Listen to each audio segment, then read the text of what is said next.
시청자 비평 플러스에서 YTN을 들여다봅니다. 우리 문화가 지구촌 곳곳에서 큰 변화를 일으키고 있습니다. K-팝을 선두로 드라마, 영화 같은 장르는 거대한 팬덤을 형성할 정도로 대중적 인기와 함께 예술성을 동시에 인정받고 있는데요. 새로운 길을 열어가는 한국 문화를 YTN은 어떻게 다루고 있는지 오늘 뉴스 리뷰 Y에서 살펴봅니다. 화면 너머의 목소리까지 듣고 답해드립니다. 시청자 톡톡 Y로 도착한 의견들 함께 들어보시죠.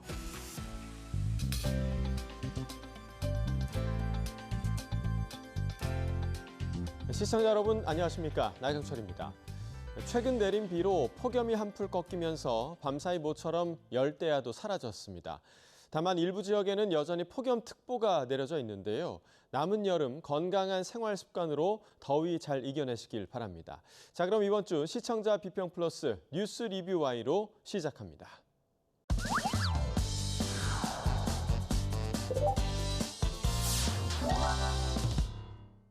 네, 요즘 어딜 가나 이 영화가 단연 화제입니다. 넷플릭스 애니메이션 영화죠. 캐대헌, K-팝 데몬 헌터스인데요. 한국의 전통과 현대를 아우르며 시대적 생활 모습과 환경, 또 문화적 상징들을 세련되게 담아내서 그야말로 세계인들을 홀리고 있습니다. 변방이 아닌 문화 강국 한국을 세계인들에게 각인시키고 있다, 이렇게 볼 수도 있겠는데요. 오늘 뉴스 리뷰와의 시간, 전 세계 문학의 흐름을 YTN이 어떻게 전하고 있는지 그 보도를 살펴보겠습니다. 함께 이야기 나눠주실 두 분을 모셨습니다. 먼저 반유미 시청자 평가원입니다. 이동우 해설위원 실장입니다. 자, 최근 문화계가 아주 뜨겁습니다. 관련해서 많은 소식들이 전해지고 있는데요. 자, YTN 보도들 좀 어떻게 보셨습니까? 네, 이번 7월과 8월은 반가운 문화계 소식으로 가득했습니다. 넷플릭스 애니메이션 영화 K-팝 데몬 헌터스가 해외에서 주목받고 OST 곡인 골든 역시 글로벌 차트에서 흥행을 이어가고 있었습니다. 또 국립중앙박물관은 개관 이래 최다 관람객 수를 경신하면서 우리 문화에 대한 뜨거운 반응을 확인할 수 있었습니다. 많은 시청자분들도 관심과 기대를 더욱 높이셨을 것 같은데요. 오늘 뉴스 리뷰 Y에서는 문화계 이슈별로 관련한 YTN 보도를 살펴보겠습니다. 네, 자 그럼 K-팝 데몬 헌터스 관련 YTN 보도부터 한번 살펴볼까요? 네. 먼저 넷플릭스 애니메이션 영화 K-팝 데몬 헌터스의 OST 곡인 골든이 강남 스타일 이후 13년 만에 영국 오피셜 싱글 차트 1위를 차지한 데 이어서 미국 빌보드 핫백에서도 정상에 오른 성과를 전했습니다. 애니메이션 속 가상의 K-팝 걸그룹 헌트릭스의 대표곡 골든이 미국 빌보드 메인 싱글 차트 핫백 정상에 오른 겁니다. 백인의 하위권으로 시작해 스타들의 커버 바람과 함께 입소문을 타며 역주행한 끝에 정점을 찍었다는 점에서 그 과정도 극적이었습니다. 아울러 빌보드는 애니메이션 주제가가 1위의 자리에 오른 것도 이례적인 일이라고 강조했습니다. 해당 보도는 역주행 끝에 정점을 찍은 극적인 과정과 여성 보컬, 애니메이션 주제가로서 해외 차트를 석권한 이례성을 강조하면서 시청자들이 이번 성과의 의미를 실감할 수 있게 전했습니다. 이 같은 캐대헌의 흥행은 애니메이션과 음악이라는 각기 다른 장르의 K컬처가 동시에 해외에서 인정받은 사례로서 시청자의 문화적 관심을 한층 더 끌어올렸습니다. 이어진 보도에서는 이러한 성과를 전달하는 데 머무르지 않고 K-팝의 정의를 둘러싼 담론으로 시선을 확장했습니다. 음반을 발매한 미국의 레코드사도 골든을 K-팝으로 분류하고 있습니다. 실제 노래에 한국말 가사가 들어가고 SM 엔터테인먼트 연습생 출신인 작곡가 이재, 가수 오드리 누나, 레이 아미 모두 한국계 미국인입니다. 그렇다고 골든을 K-팝으로 단정하기엔 고민해볼 부분이 많습니다. 제작사가 스파이더맨 등을 만든 미국의 소니 픽처스 애니메이션이고 유통 경로도 미국의 OTT 채널인 넷플릭스입니다. 결국 K-팝 콘텐츠의 제작, 투자, 유통이 다국적으로 이루어지는 상황에서 K-팝이냐 아니냐를 구분하는 것 자체가 무의미하다는 분석입니다. 이러한 논의는 단순한 장르 구분을 넘어서 우리 문화의 주체성과 차별성을 어떻게 규정할 것인가라는 본질적 질문에 대해 생각해보는 계기가 되었는데요. 현상만 소개하는 차원을 벗어나서 문화의 정의와 정체성을 묻는 분석으로 확장해 문화 저널리즘이 지향해야 할 바람직한 보도의 흐름을 보여준 것으로 평가할 수 있겠습니다. 네. 자, 이러한 캐대헌 이슈를 중심으로 문화대담이 진행되기도 했었는데 문화대담은 좀 어땠습니까? 네. 문화 현상을 다루는 보도 방식 중에서 문화부 기자라든가 전문가와의 대담이 있습니다. 예. 심층 분석과 다양한 관점을 시청자에게 전할 수 있다는 점에서 의미가 큰데요. 캐대헌 이슈를 다룬 대담을 살펴보니 금요일 오전 시간이죠. 스타트 연애 코너라는 프로그램을 확인할 수 있었습니다. 넷플릭스 역대 영화 1위 자리까지 눈앞에 두고 있다고요? 네, 그렇습니다. 넷플릭스 공식 집계에 따르면 K-팝 데몬 헌터스는 지난 6월 20일 공개된 이후 9주 만에 누적 시청수 2억 회를 돌파했습니다. 지난 수요일 기준으로 정확히는 2억 1,050만 회를 기록한 건데요. 이는 넷플릭스 역대 영화 2위에 해당하는 기록입니다. 감독도 한국을 찾았더라고요. 첫 공식 일정이 이재명 대통령과 방송 프로그램에 출연한 것이죠. 네, 그렇습니다. 매기강 감독은 내한 첫 공식 일정으로 지난 수요일 방송된 아리랑 TV 토크쇼 K-팝 더 넥스트 챕터의 녹화를 소화했습니다. 다만 전반적으로 성과 중심의 해설에 치우치면서 작품의 배경이라던가 의도, 성과의 의미를 깊이 있게 짚어내는 분석은 부족하다고 느꼈습니다. 특히 캐대헌의 경우 성인 시청자들에게는 다소 낯선 컨텐츠인 만큼 성과를 나열하는 것보다는 영화 자체의 특징이나 맥락을 함께 전달했더라면 시청자의 이해가 더 깊어졌겠다는 생각입니다. 또 대담에서도 잠시 언급되었던 수익구조 논란을 비롯해서 K컬처 산업의 경쟁력, 또 산업적 파급 효과, 정책 지원과 같은 주제로 연결됐다면 시청자의 이해를 넓히는 동시에 산업적 과제까지 짚어낼 수 있었을 것입니다. 실제로 YTN 홈페이지를 검색해보면 캐대헌의 스토리와 흥행 요인, 산업적 가치와 그 보호의 필요성을 다룬 심층 해설 기사가 다수 제공되고 있었습니다. 다만 정작 방송 보도에서는 이러한 내용이 충분히 반영되지 못한 점은 아쉬움으로 남았습니다. 문화부 기자, 전문가와의 대담이라는 형식을 적극 활용해 다양한 해석과 논의의 깊이를 더한다면 문화적 공감대를 넓히고 사회적 과제를 제시하는 데 한층 더 기여할 수 있을 것입니다. 네. 자, 예술, 영화, 음악 등 한국 문화가 세계적으로 미치는 영향에 대한 심층 보도, 또 대담이 강화됐으면 좋겠다라는 바람을 전해주셨는데요. 자, 이러한 상황을 다루는 심층 보도, 또 대담을 고민하고 있는지 이 부분도 좀 궁금합니다. 당연히 YTN에서도 이러한 부분을 다루는 이제 심층 보도라든지 대담 충분히 이제 지금 고려를 하고 있는 상황인데요. 예. 아시다시피 한국 문화는 영화, 드라마, 가요, 애니메이션까지 엄청난 발전을 거듭하면서 전 세계에 영향을 끼치고 있는 상황 아니겠습니까? 예. 올해만 해도 박찬욱 감독이 영화 어쩔 수가 없다를 가지고 이제 베니스 국제영화제 경쟁 부분에 진출을 한 상황이죠. 드라마의 경우에는 넷플릭스 콘텐츠의 절반을 한국이 채울 만큼 전 세계적으로 인정받고 있는데요. 가요의 경우에도 BTS, 블랙핑크, 또 가상 아이돌까지 세계 시장에서 영역을 넓히고 있는 그런 상황입니다. 말씀하신 대로 각각의 상황을 분석하는 경우는 많았지만 종합적으로 심층 분석하는 노력은 부족했다 이렇게 인정을 합니다. 아무래도 이제 보도국에서 1분 30초 리포트를 지향을 하고 있는 상황이다 보니까 예. 그런 어려움이 있었다 이렇게 보여지고요. 앞으로는 이제 문화 프로그램인 컬처 인사이드를 통해서 다각적인 취재가 이루어질 수 있도록 더욱 신경을 쓰도록 하겠습니다. 문화뉴스 관련 심층 보도로 리포트 길이 자체가 좀 길어지더라도 회사가 의지를 갖고 방송을 내보내는 그러한 시스템도 확고해지는 그런 기대를 해보고 있습니다. 네. 자, 그리고 아까 말씀해 주신 부분 중에서 국내 외국인 관광객의 꾸준한 증가 속에 국립중앙박물관 관람객 수도 최고치를 기록했다고 합니다. 저도 얼마 전에 아이를 데리고 박물관에 다녀왔었는데 사람이 너무 많아서 깜짝 놀랐거든요. 그러니까 전 세계 박물관 관람객 순위 8위라고 하더라고요. 네, 맞습니다. 최근 문화보도에서 또 하나의 기록이 전해졌는데요. 국립중앙박물관 관람객 수가 역대 최다를 경신한 건입니다. 올해 국립중앙박물관을 찾은 관람객이 400만 명을 넘어선 것으로 나타났습니다. 현재 추세가 이어진다면 한 해 총 관람객 수가 418만여 명에 이르러 1945년 개관 이래 최다 인원을 기록했던 지난 2023년 기록을 경신할 전망입니다. 관람객 수라는 구체적인 수치가 더해지면서 박물관이라는 익숙한 공간이 다시금 주목받는 계기가 됐습니다. 이러한 박물관 열기는 기념품 판매에서도 이어지는 모습이었는데요. 전통 기념품이 품절 사태를 빚을 정도로 인기를 끌면서 박물관 방문이 단순한 전시 관람이 아니라 문화 소비와 또 놀이문화로 확장되고 있음을 보여주었습니다. 평일 낮에도 발 디딜 틈 없이 북적이는 서울 국립중앙박물관. K-팝 데몬 헌터스 바람을 타고 애니메이션을 연상시키는 기념품을 사러 온 이들이 상당수입니다.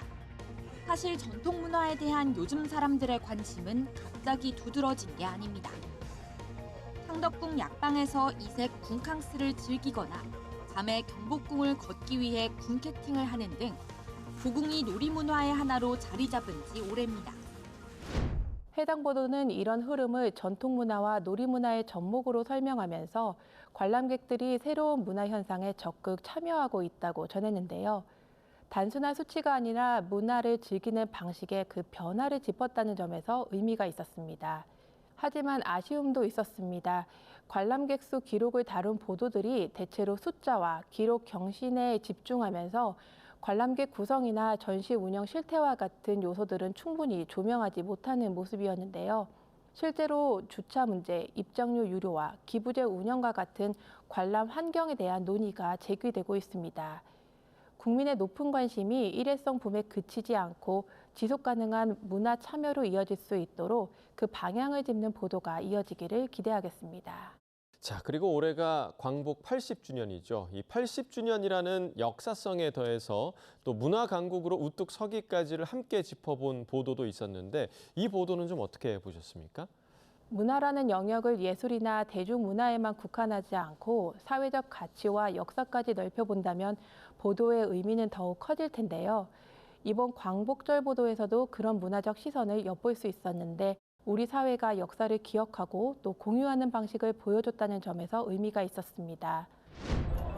우리 문화를 가슴에만 품어야 했던 치욕스러운 35년. 이 문화 변방국이 처음 세계인 눈에 든 건 해방 한참 뒤인 1986년이었습니다. 배우 강수연이 임건택 감독 시바지로 베니스 영화제 여우주연상을 받은 겁니다. 한국 가수 최초로 빌보드 메인 싱글 차트 탑100 1위를 차지하며 희망의 아이콘이 된 BTS. 봉준호 감독은 특유의 작품 세계로 서구 주류 시상식을 휩쓸었고 황동혁 감독 역시 오징어 게임으로 대한민국의 문화사를 새로 썼습니다. 우리나라가 문화 변방국에서 문화 강국으로 성장한 그 과정을 한눈에 볼 수 있게 해줬습니다. 단순한 아이콘 소개가 아니라 우리 문화가 걸어온 진화를 한눈에 체감할 수 있었는데요. 또 독립투사의 음성을 AI 기술로 복원해 들려준 보도도 있었습니다. 과거의 정신을 시청자가 생생히 체감할 수 있도록 연결한 시도였습니다.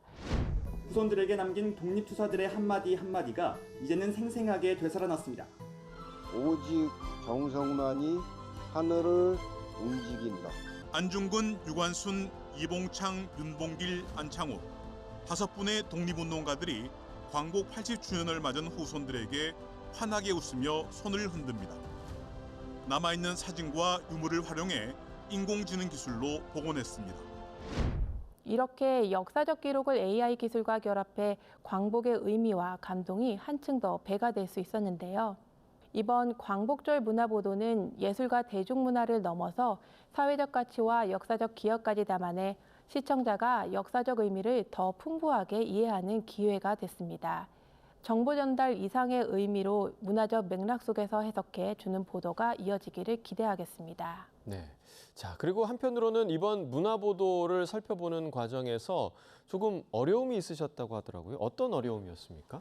YTN 홈페이지에서 그 문화 보도를 검색해 보니 YTN 스타의 연예계 소식이 상당수를 차지하는 모습이었습니다. YTN 채널에서 방송으로 나간 YTN 보도만을 리뷰해야 하기 때문에 무엇이 YTN 보도인지 또 그렇지 않은지에 대한 구분이 어려웠는데요.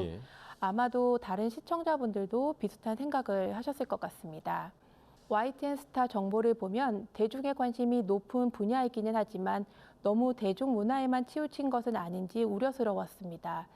순수 예술이나 전통, 지역 문화 소식은 상대적으로 소외돼 균형 잡힌 문화 보도가 필요하다는 지적이 나올 수도 있겠는데요.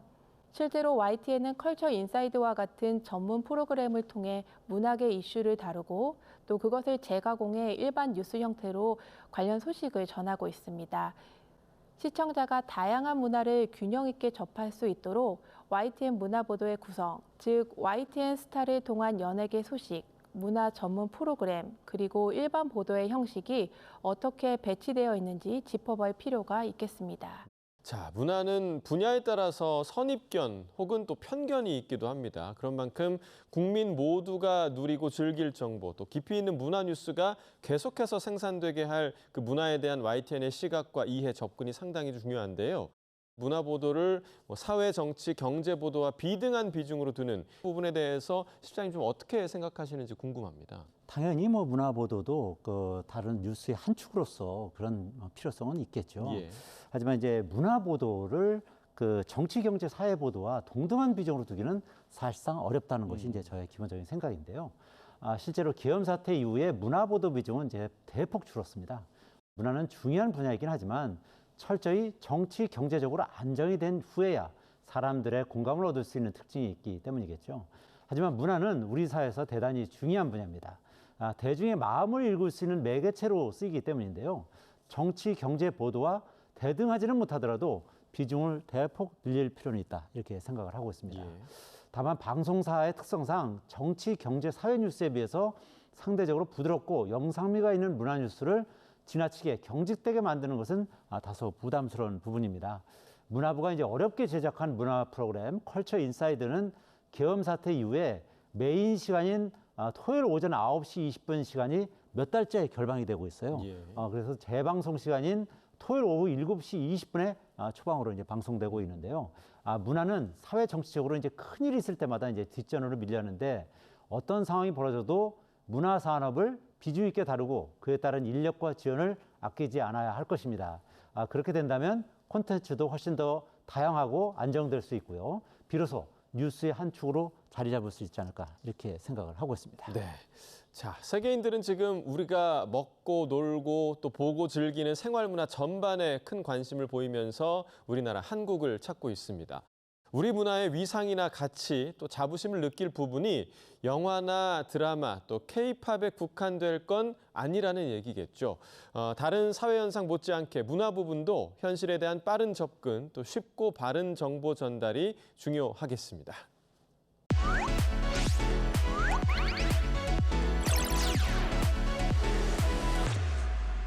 시청자의 알 권리와 보도 가치의 향상을 위해 노력한 방송을 꼽아보는 디딤돌 뉴스 시간입니다. 자, 평가원님, 이번 주에 주목할 만한 보도, 어떤 보도가 있었을까요? 화제성 있는 문화 이슈 외에도 우리 사회의 변화를 문화적 시선으로 담아낸 보도가 눈에 띄어 디딤돌 뉴스로 제안해보게 됐습니다. 네. TV 예능 프로그램의 출연진이나 대화금지 카페와 같은 일상 속 사례를 통해서 사람들과 함께하는 활동보다는 혼자만의 시간을 중시하는 흐름이 하나의 문화적 가치로 자리 잡고 있다고 소개합니다. 내향인 문화라는 키워드로 달라진 사회 분위기와 문화 트렌드를 연결하면서 문화적 다양성과 존중의 가치를 강조해 주었습니다. 시청자가 사회적 태도와 문화적 양식을 새롭게 인식할 수 있도록 이끌었을 뿐만 아니라 문화적 성과에 더해 흐름과 과제를 짚어내는 시도는 문화 저널리즘의 바람직한 방향을 보여줬다는 점에서 이번 주 디딤돌 뉴스로 꼽아보게 되었습니다. 네. 남다른 감각으로 시청자의 공감을 이끌어낸 요즘 시대에 걸맞은 문화 보도라고 평가를 해주셨는데요. 송재인 기자를 직접 만나서 그 취재기를 들어봤습니다. 지금 바로 만나보시죠. 다양성이나 이제 있는 그대로의 모습이 존중되는 문화, 이런 트렌드 현상들에 특히 좀 관심을 갖고 재밌게 썼었는데, 보통은 방송 기사에서는 와글와글 북적이거나 시끌벅적한 그런 것들을 인기의 지표로 삼아서 방송 뉴스를 할 수밖에 없잖아요. 근데 실제 현상을 보면 이제 예능에서도 그렇고 사회적으로도 그렇고 정반대의 모습들이 주목받고 있는 현상이 분명히 있는데, 마침 이제 예능 같은 것들을 방송에 사실 지상파 화면을 활용하기 어렵던 와중에 글로벌 OTT에서는 화면 제공이 조금 더 쉬워서 활용할 수 있는, 말하자면 재료 같은 것도 제공되는 상황이 돼서 조명을 한번 해봤습니다. 새로운 문화 트렌드를 알고 싶으면 찾아서 볼 수 있는 게 너무 많아졌어요. 어떤 걸 우리가 시청자에게 알려줄까? 이런 식의 접근을 하는 건 지금은 불가능한 것 같고요. 저도 보도를 할 때 뭐가 1위다, 뭐가 인기다를 넘어서 그럼 이 산업 구조 변화가 어떻게 되고 있고 앞으로는 어떻게 변할 가능성이 있고 우려되는 지점은 뭔지 조금 더 종합적인 분석 보도를 하기 위해서 노력을 하고 있습니다. 네, 그럼 오늘 뉴스 리뷰와의 마무리해 보겠습니다. 두 분 오늘 말씀 잘 들었습니다. 고맙습니다.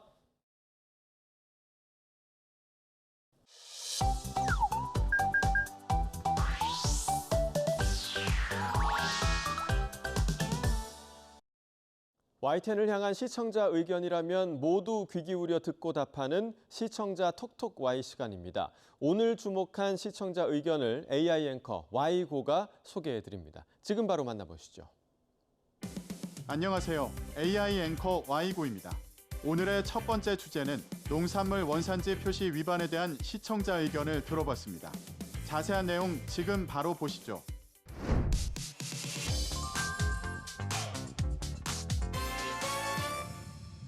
외국산 농산물을 지역에서 생산된 것이라고 속여서 농협 로컬푸드 매장에서 판매를 해온 농민이 적발됐습니다. 농협에서 판매하는 지역 농산물의 원산지가 알고 보니 국산이 아닌 외국산으로 밝혀졌다는 소식을 전한 보도가 있었습니다. 로컬푸드 매장의 경우 농협이 잔류농약 검사와 판매 장소 제공 등을 해주고 있지만 농민이 직접 포장하고 가격을 정해 직거래하는 방식이다 보니 원산지 관리가 허술했습니다. 원산지 거짓 표시는 7년 이하의 징역이나 1억 원 이하의 벌금에 처해집니다. 판매자가 어떤 방식으로 원산지를 속였는지 설명하고 원산지 거짓 표시의 처벌 수준에 대해서도 알렸는데요. 논산과 계룡의 하나로마트에서 외국산 농산물을 국내산으로 속여 판매한 농민을 적발한 소식을 보도했는데 이와 비슷한 과거 사례가 더 있는지 궁금했다는 시청자 의견이 있었습니다. 시청자 톡톡아이에서 원산지 표시 위반에 대한 다른 사례들도 살펴봤습니다. 보도와 같이 원산지를 둔갑한 사례를 살펴보면 광주 서구에서 식품 제조가공업체를 운영하는 A씨는 2022년 7월부터 같은 해 11월까지 중국산 김치 완제품에 국내산 양념만 추가로 발라서 김치의 원산지를 국내산으로 거짓 표시한 혐의로 기소됐습니다. 이에 농수산물의 원산지 표시 등에 관한 법률 위반 혐의로 기소된 A씨에게 징역 6개월의 집행유예 2년을 선고했는데요. 사시치간의 사회봉사 명령도 내려졌습니다. 또 최근 염소고기를 판매하는 업소가 크게 늘고 있는 가운데 호주산 또는 국내산과의 혼합 염소고기를 쓰고도 국내산으로 속여 염소탕을 판매한 음식점 3곳이 잇따라 적발되면서 형사에 건됐다고 합니다. 이 같은 상황에 관세청은 통관 검사 내역 등을 바탕으로 수출입 업체의 정보를 분석해 지난 3월부터 6월까지 원산지 표시 위반 전담 대응반을 설치했는데요. 원산지 표시 위반 행위 일제 점검을 실시한 결과 총 23개 업체에서 671억 원 상당의 위반 행위가 적발됐다고 합니다. 관세청은 원산지 미표시, 부적정 표시 등 경미한 위반 행위에 대해서는 시정명령 등 행정제재와 계도 활동을 진행하고 원산지를 고의로 손상하거나 거짓으로 표시하는 중대한 위반 행위에 대해서는 범칙 조사를 통해 과징금 부과, 형사처벌 등 추가로 조치할 예정이라고 전했습니다. 다음으로 시청자 톡톡과의 두 번째 주제는 베트남 MOU에 대한 시청자 의견을 들어봤습니다. 어떤 내용을 담고 있는지 이어서 확인해 보시죠.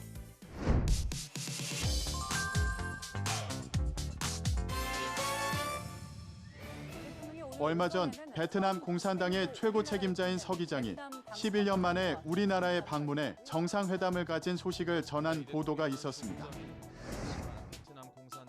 대통령실은 이번 만남의 핵심 성과로 양국 정상간 유대와 신뢰 구축을 꼽았습니다. 특히 오는 2030년까지 양국 교역 규모 1,500억 달러 달성을 위한 노력을 지속하기로 공감대를 이뤘다고 강조했습니다. 또 과학기술과 재생에너지, 금융, 교육 등 10건의 양해각서와 MOU도 체결할 예정입니다. 이번 정상회담에서 어떤 내용이 오갈지, 어느 정도 규모일지 간단히 짚어본 정보성 있는 보도였는데요.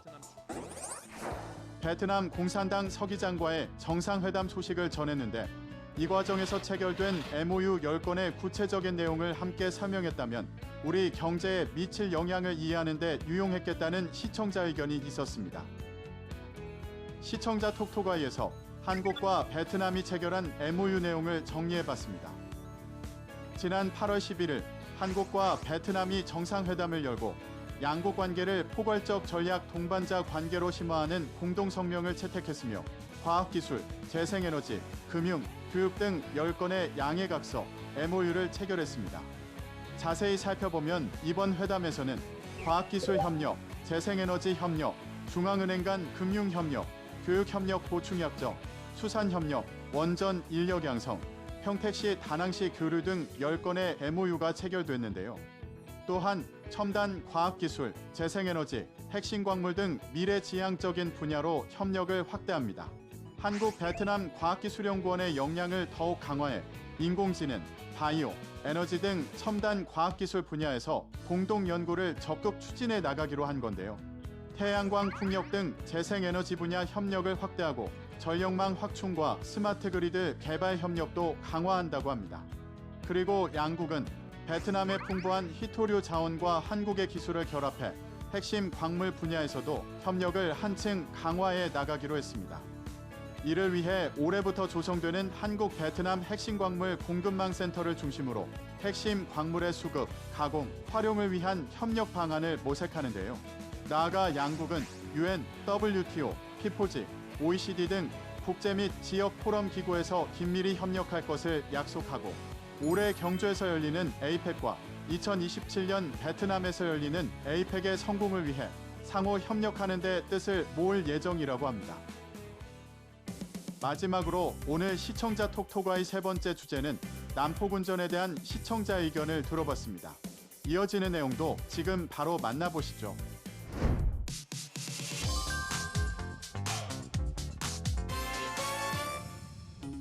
서울 시내에서 오토바이 난폭운전을 한 운전자들을 검거했다는 소식과 검거 과정 등을 설명한 보도가 있었습니다.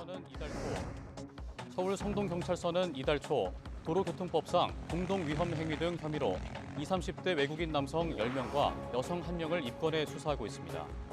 검거된 오토바이 운전자들은 외국인 유학생들이었으며 신고를 받고 추적해 신원을 특정했다고 전했는데요. 외국인 유학생들이 오토바이 난폭운전을 하다가 경찰에 입건된 소식을 전했는데 난폭운전에 대한 좀 더 자세한 설명을 더해서야 예방과 경고 효과가 있었겠다는 시청자 의견이 있었습니다. 자세한 내용을 보충하기 위해 시청자 톡톡아이에서 난폭운전에 대해 자세하게 알아봅니다. 보도와 같이 난폭운전 교통법규 위반으로 검거된 오토바이 운전자는 지난해 기준 8만 7천 명으로 4년 새 72%나 늘었습니다. 보통 난폭운전의 기준을 살펴볼 때는 보복운전과 비슷한 점이 많아 두 가지를 함께 알아보면 좋은데요. 보도에서 설명한 폭주 행위 외에도 난폭운전의 법적 기준을 살펴보면 도로교통법 제46조 2.3에 따라 신호 위반, 중앙선 침범, 속도 위반, 안전거리 미확보 등의 행위를 두 가지 이상 연달아 하거나 하나의 행위를 지속 또는 반복하여 다른 사람에게 위험을 발생하게 하는 행위를 말합니다. 불특정 다수를 대상으로 하는 위험한 운전 행위로는 급가속 및 급감속, 지그재그 운전 등이 대표적인 예인데요. 반면 보복운전 행위 양상은 난폭운전에 해당할 수 있지만 특정 상대방에게 고의로 해를 가하거나 위협을 가하는 행위를 말합니다. 앞서가는 차량을 추월한 후 급감속해 위협하거나 차선 변경을 방해하고 갑작스럽게 끼어들기를 하거나 진로를 가로막는 행위 등 다양한 방법으로 나타나는데요. 보복운전과 난폭운전은 단순한 교통법규 위반을 넘어 범죄 행위이기 때문에 엄중하게 형사처벌합니다. 난폭운전은 도로교통법 제151조 2에 따라 1년 이하 징역이나 500만 원 이하 벌금에 처해지는데요. 보복운전은 형법상 특수협박, 특수상해, 특수재물손괴 등으로 처벌되거나 특정 범죄 가중처벌 등에 관한 법률에 따라 가중처벌될 수 있습니다.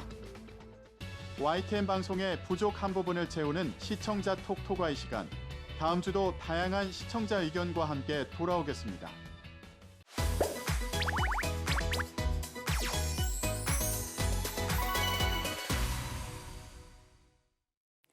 안녕하세요. YTN-DMB 시청자 평가원 박하민입니다. K-팝은 이제 단순한 음악 장르가 아닌 글로벌 문화 현상입니다. 언어를 넘어서 세계인이 함께 정서적 공감과 팬덤을 형성하는 대표적인 콘텐츠로 자리 잡았는데요. 컬처 인사이드는 K-팝을 포함한 새로운 문화 트렌드를 시청자에게 소개합니다.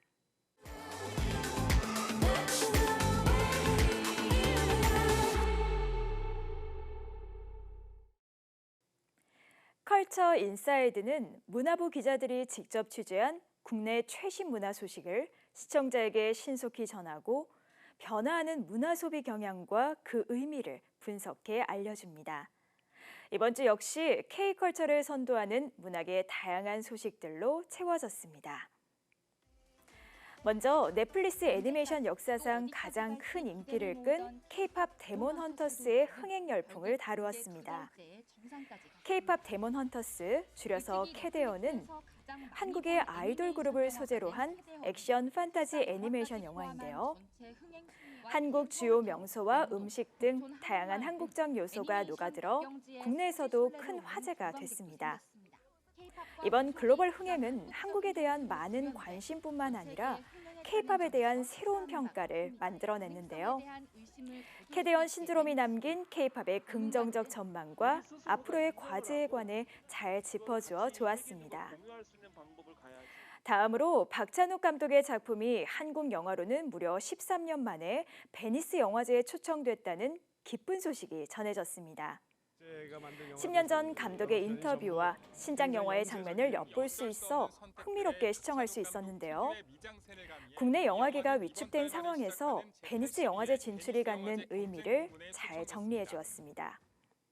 다만 이번 영화가 어떤 조건에 부합해 국제영화제에 초청될 수 있었는지, 이를 교훈 삼아 향후 한국 영화계가 나아가야 하는 방향을 함께 제시해 주었다면 내용이 더욱 풍성했을 것 같습니다.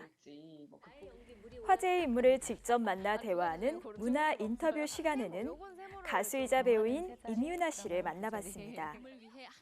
인터뷰와 출연작을 번갈아 보여주어 지루하지 않게 시청할 수 있었고 배우로서 성장하기 위한 노력과 경험담을 들을 수 있어 유익했습니다. 매주 새로운 주제로 문학의 주요 관심사를 소개하는 속보이는 랭킹 코너에서는 혼성그룹 핫 키워드 탑5를 알아봤습니다. 혼성그룹 전성시대의 라인업과 그들의 음악적 특징에 관한 이야기를 영상으로 잘 담아냈는데요.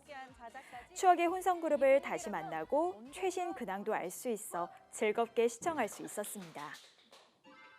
진행자는 프로그램 시작과 함께 오늘 만나볼 소식들을 간결히 정리해준 뒤 내용을 차례대로 소개했는데요.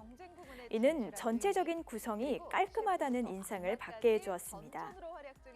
각 내용별로 시간이 적절히 분배되었고 문화 인터뷰, 속보이는 랭킹 등 특별한 코너를 곁들여 시청 몰입이 떨어지지 않게 해준 것도 좋았습니다. 시사 교양 프로그램 컬처 인사이드는 빠르게 변화하는 문화 트렌드를 시청자가 더 쉽게 접할 수 있도록 관련 소식을 신속히 알려줍니다. 무엇보다 문화 소식을 전하는 데만 그치지 않고 분석과 시사점을 함께 제공해 주어 유익한 점이 많다는 것이 프로그램의 큰 장점인데요.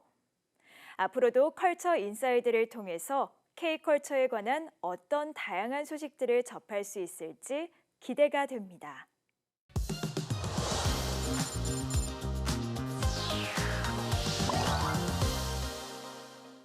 YTN의 보도를 되짚어보는 데 있어서 시청자 여러분의 목소리는 중요한 기준이 됩니다. 방송에 대한 여러 의견들 SNS와 홈페이지를 통해 남겨주시고요.